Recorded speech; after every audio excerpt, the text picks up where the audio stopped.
Ello, y está con nosotros nuestro invitado, el señor Kluber Aliaga, exministro del Interior, a quien damos la bienvenida. Muy buenos días, bienvenido a RPP. Muy buenos días, un feliz año 2026 para todos los peruanos. Y esperemos que sea así, sobre todo en temas de seguridad ciudadana. Señor Aliaga, ¿cómo evaluamos estos, digamos, primeros meses de gestión del señor José Gerí en lo que se refiere a la lucha contra la delincuencia? ¿Siente que hay un cambio a diferencia del gobierno de Dina Boluarte o mantenemos las mismas estrategias dado que los resultados parecen ser los mismos? Bueno, dos aspectos fundamentales. En primer lugar, las estrategias, como tú bien lo has mencionado, se está haciendo más de lo mismo, quizás un poquito con mayor intensidad, pero no ha variado mucho, ¿no? Es los mismos tipos de operativos, megaoperativos, más o menos la misma orientación en la parte operativa. Sin embargo, en la parte comunicativa había un cambio muy sustancial, porque el estilo de la presidenta Dina Boluarte era un estilo más bien ausente. En cambio, el presidente Gerí quiso sintonizar con la población y especialmente los primeros días de su gestión generó mucha expectativa en la población porque hizo operativo en los penales, hizo declaraciones públicas en el sentido de que se iba a combatir la criminalidad y fue bien recibido. Sin embargo, ya van a cumplirse 3 meses y no hemos visto una mejora sustantiva en la lucha contra la criminalidad y los resultados no son los esperados, y eso lo ha reconocido el propio presidente, sí, ¿no? Él ha dicho que los cambios son difíciles y que en realidad lo que está haciendo es dejar un camino para el siguiente gobierno. Eso es algo que todos queremos, efectivamente, que el siguiente gobierno, sea quien sea el presidente o presidenta de la República, en realidad tenga un trabajo hecho y un trabajo de transición. Pero vayamos a los resultados, porque usted lo acaba de mencionar. ¿Qué siente? Que el presidente José Gerí comenzó con una sensación muy de discurso, muy de acercarse al ciudadano, quizá incluso hasta los medios de comunicación, que era algo que no pasaba antes, pero que esto ha terminado siendo un efecto ¿de qué tipo? ¿De ilusión? ¿Cómo lo calificaría? Bueno, en realidad el presidente parece que no estuvo preparado para asumir el cargo, eso le ha llegado de un momento a otro, no ha habido mucho tiempo de preparación. Segundo, está trabajando con los mismos que han venido haciendo el trabajo antes, o sea, los mismos comandos, la misma gente, y cada uno tiene su estilo, de tal manera que no va a variar mucho el trabajo. Las intenciones que tuvo inicialmente yo creo que fueron muy positivas, en el sentido de que creo que recogió el clamor popular, ¿no? Ahora el tiempo que ya está en el gobierno parece que se está aislando un poquito más de lo que realmente la población siente. Y lo que la población siente se ha reflejado en las últimas encuestas, ¿no? En las últimas encuestas a mí me preocupa mucho, por ejemplo, que se ha perdido la credibilidad en las instituciones del Estado. Eso siempre ha sido así, pero ahora se ha incrementado la credibilidad, la desconfianza. Por ejemplo, hace 6 meses la policía tenía una aprobación del 40%. No llegaba al 50%, pero era un 40%. Ha disminuido y ahora hay más de un 80% de desaprobación en la policía. Ni hablar de la Fiscalía del Poder Judicial, que el nivel de desaprobación es mayor. ¿Eso a qué lleva? A que la gente ya no denuncie. Y si la gente no denuncia, no confía en las autoridades, ¿qué es lo que pasa? Se somete a la delincuencia. Entonces ahí sí ya estamos perdiendo la guerra. ¿Por qué?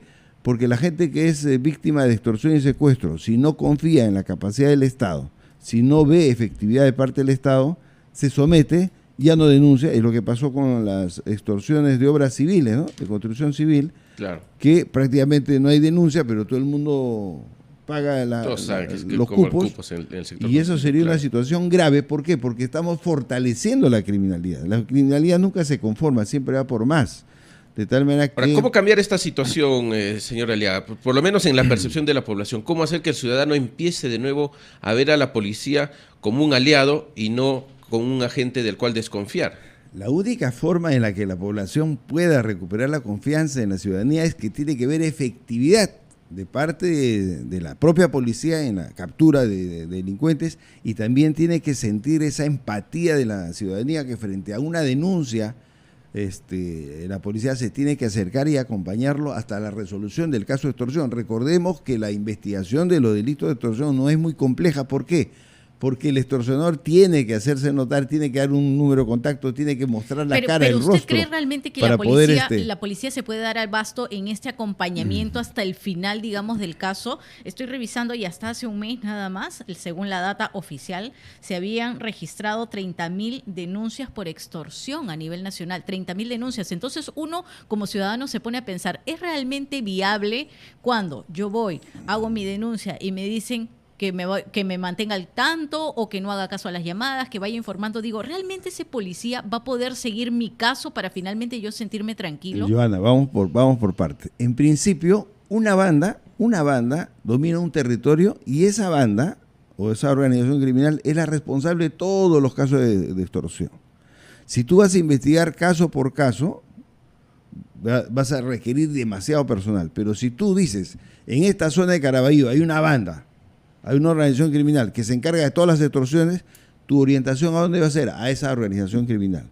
Lo que con vas a inteligencia. hacer, lógico, con trabajo de investigación, lo que tú vas a hacer, acercarte a todos los que son víctimas de extorsión y asegurarles que tú tienes personal ahí. A los que tienen mayor vulnerabilidad, indudablemente tienes que darle protección física, personal policial uniformado, ¿no? Pero tu trabajo secreto, tu trabajo real va no contra uno caso por caso, va contra la organización criminal.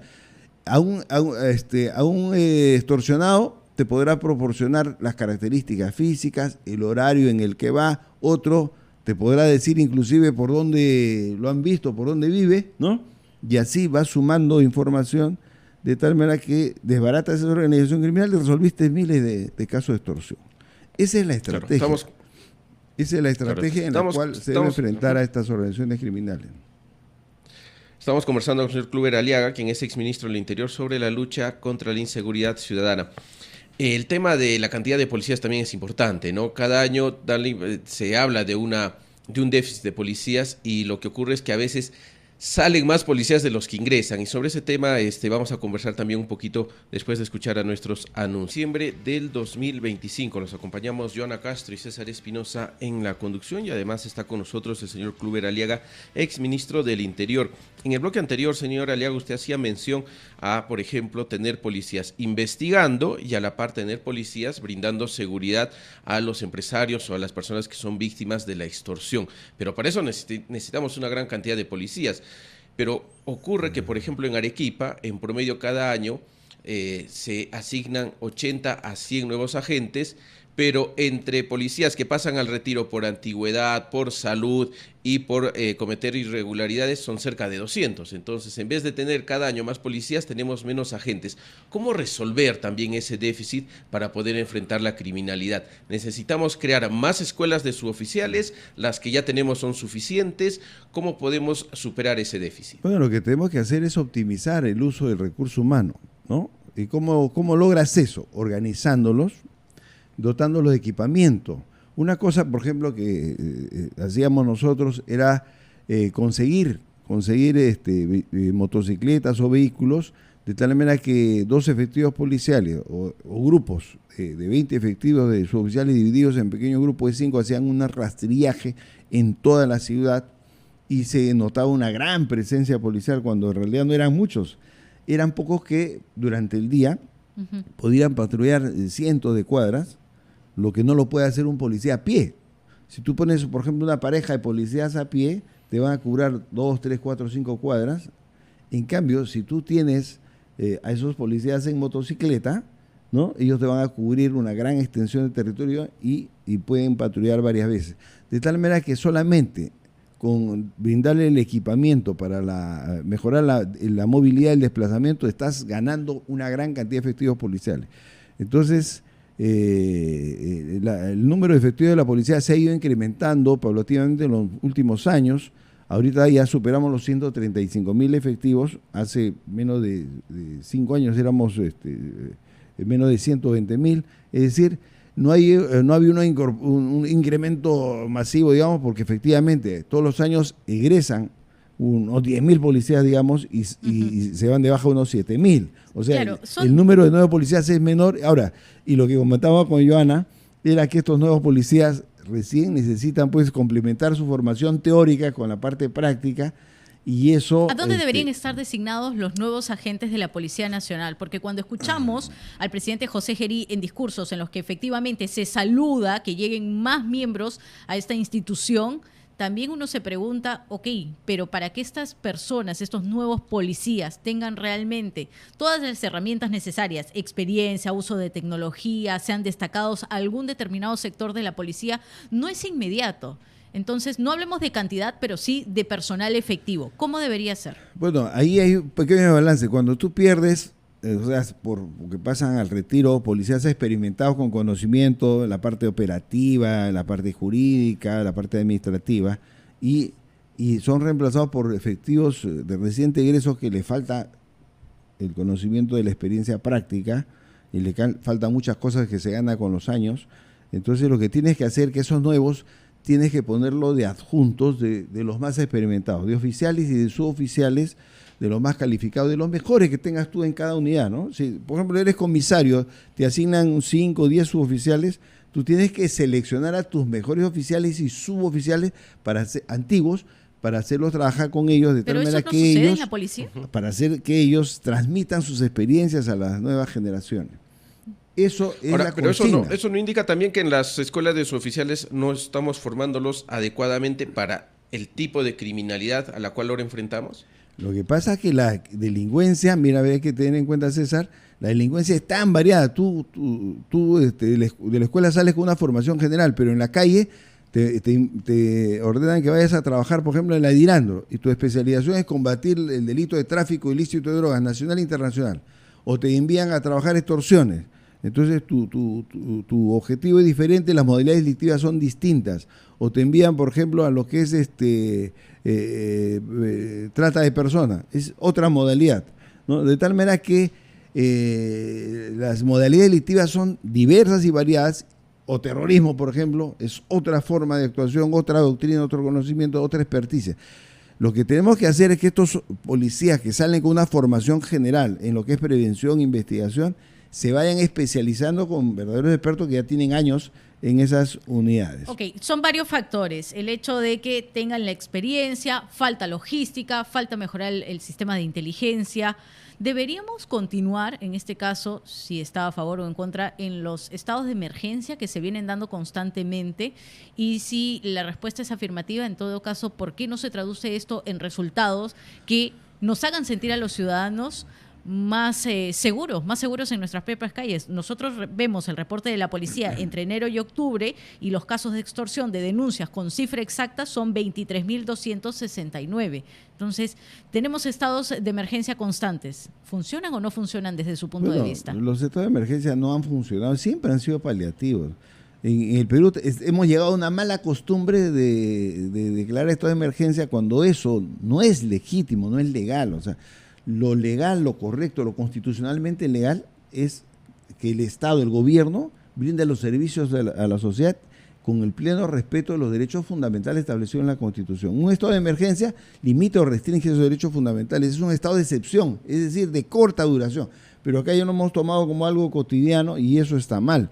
O sea, cuando se declara en estado de emergencia, se tiene que trazar el objetivo. Cumplido ese objetivo, se tiene que levantar inmediatamente, porque la consigna de un gobierno, de cualquier presidente, debe ser servir a la población con el pleno respeto de todas sus libertades y derechos, no con la vulneración de estos. Por lo tanto, claro, creo que no se debe declarar estado de emergencia de manera alegre, así como se viene haciendo, sino que estas declaraciones de estado de emergencia deben ser puntuales previo estudio de inteligencia, previa análisis de inteligencia, que nos diga, no, vamos a declarar estado de emergencia porque tenemos ubicados las personas y los lugares que vamos a allanar y vamos a... Pero eso es lo que siempre nos dicen, señor Aliaga, siempre nos dicen que con el estado de emergencia la policía ya no necesita el permiso del juez para poder ingresar a una vivienda, para poder intervenir, para poder hacer todas estas redadas y operativos, pero a la hora de la hora no vemos eso. Entonces, o nos están mintiendo o es que realmente no tenemos la información de dónde están ni cuáles son las bandas que operan en el país.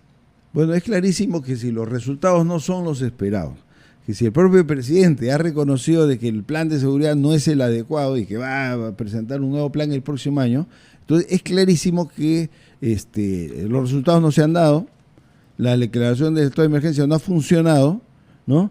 Y que por lo tanto hay algún nivel de falsedad, ¿no? O sea, no se está hablando las cosas claras y con la verdad. Y eso hay que ser claros en reconocerlo. Y lo hemos mencionado. La forma en la que se viene trabajando es la clásica. Se está haciendo más de lo mismo y con eso tampoco vamos a resolver el problema. Tenemos que priorizar. Como te decía hace un rato, no se trata de tener una enorme cantidad de policías para atender cada denuncia caso por caso. Hay que pensar que esas extorsiones lo cometen una sola organización criminal, una sola banda y que tiene muchas víctimas. Uh-huh. Por lo tanto, la estrategia tiene que ser a desarticular a las organizaciones criminales, que son no de muchos integrantes. Hemos visto el caso de los pulpos, hemos visto el caso del monstruo, etcétera. Estamos hablando de cierto número de delincuentes que pueden ser fácilmente pero no lo son, investigados. No lo son investigados, y eso es lo que nos hace cuestionar como ciudadanos en qué momento realmente vamos a sentir que las medidas sean efectivas, en qué momento vamos a salir en las calles y vamos a tomar una unidad de transporte público sin sentir temor, sin empezar a desconfiar a la persona que sube quizá por algún X motivo con una actitud que para nosotros podría empezar a ser sospechosa, empezando a recibir una llamada tranquila por la calle, que es algo que ya no se puede hacer en nuestro país. Algunos especialistas, le hago esta pregunta, dicen que Lima y otras regiones se están convirtiendo en lo que es la libertad o en el camino que tuvo la libertad, ¿no? Y ya sabemos perfectamente, lamentablemente, cómo ha terminado esa zona norte de nuestro país. ¿Usted piensa lo mismo? Sí, o sea, lo que estamos viendo y lo que te mencionaba anteriormente es que la delincuencia peruana copia rápido. Si le va bien a una banda, las otras 10 banditas chiquitas de barrio tratan de imitar lo que hace a la banda que le está viendo bien. Esto quiere decir que si es que los delincuentes no ven efectividad de parte del Estado, la delincuencia se desborda fácilmente. Y lo que estamos viendo es que esa modalidad de cobro de cupos que surgió en Trujillo hace más de 20 años no fue frenada adecuadamente. Ahora ya está en 22 regiones del país. Pero no pudo ser estudiada en todo ese tiempo. Es decir, si eso pasó hace 20 años, ¿por qué se ha permitido que ahora empiece a suceder en otras regiones? Ha habido inefectividad, o sea, no ha habido efectividad en parte de los que han tenido que combatir eso. Pero, por ejemplo, yo te hago en mi caso. Yo estuve en Chiclayo, discúlpame que dé esa referencia. Uh-huh. En Chiclayo, cuando me enviaron a mí, había extorsiones. Lo desaparecimos. ¿Cómo? Había cobro de cupo, con estrategias que te estoy diciendo. Tenía la misma menos policías que el año anterior, 300 efectivos menos, pero menos parecían más, porque utilizaba vehículos, motocicletas, estaban bien organizados, tenían objetivos claros. Entonces, si tú aplicas con estrategias, puedes vencer la guerra. Eso es lo que no veo que está sucediendo. Lo mismo hicimos en el Callao, o sea, me enviaron a Callao el año 2016, cuando el Callao estaba declarado esta emergencia, y logramos también pacificar el Callao de tal manera que... ¿Y no lo han llamado como aliado, digamos, para justamente esas buenas estrategias replicarlas quizá? Por lo menos se ha sugerido que repliquen esas estrategias que utilizamos nosotros tanto en Lambayeque como en el Callao. O sea, que sí dieron resultados, que logramos frenar la criminalidad. Lamentablemente no lo están haciendo, ni siquiera han copiado las estrategias, ¿no?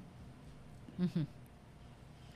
Pero sí se puede. Con esto te quiero decir que sí se puede, se ha logrado en otros lugares, y eso no quiere decir que ya hemos perdido la guerra. No hemos perdido la guerra, simple y llanamente acá lo que falta es mejorar la estrategia. Bueno, muchas gracias por